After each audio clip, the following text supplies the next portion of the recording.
Hello friends, কেমন আছো সকলে? আশা করি সবাই ভালো আছো, সুস্থ আছো। রাজি অনিমা পরিবারে আরও একটা নতুন ভিডিওতে সকলকে স্বাগত জানাই। বন্ধুরা, চারিপাশের জলমগ্ন অবস্থা দেখে তোমরা নিশ্চয়ই বুঝতে পারছো যে মানুষজন আমরা খুবই খারাপ একটা পরিস্থিতিতে আছি। আর যারা অবলা প্রাণী তাদের তো কথাই নেই। দেখো না, ছাদের উপরে ছাগলগুলোর কি খারাপ অবস্থা। মানে যা হয় একটু লতাপাতা খেয়ে বেঁচে আছে, এরকম একটা পরিস্থিতিতে আছে ছাগলগুলো।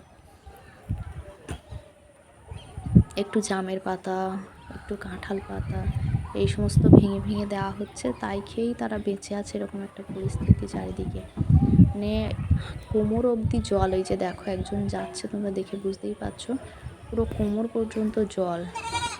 তো এতটা জলের মধ্যে ছাগলগুলোকে তো বাইরে নিয়ে যাওয়া সম্ভব নয়, যার কারণে ছাদের উপরে রেখেই তাদের দিন কাটাতে হচ্ছে।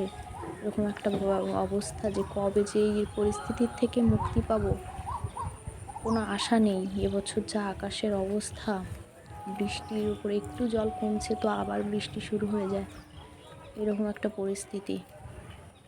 তো তোমাদের ওদিকেও কোথায় কতটা জল হয়েছে জানিও, তাহলে বুঝতে পারবো যে আমরাও এরকম পরিস্থিতিতে নেই। শুধুমাত্র আমাদের মতো পরিস্থিতিতে তোমরাও পড়েছো। যারা আগে থেকে আমাদের বন্ধু আছো তাদেরকে অসংখ্য ধন্যবাদ। আর আজকে ভিডিওটা যারা নতুন দেখলে তারা কিন্তু অবশ্যই সাবস্ক্রাইব করে দিও, পাশে থেকো আমাদের। দেখা হবে আরও একটা নতুন ভিডিওতে। ততক্ষণ বন্ধুরা সকলে ভালো থেকো, সুস্থ থেকো। টাটা।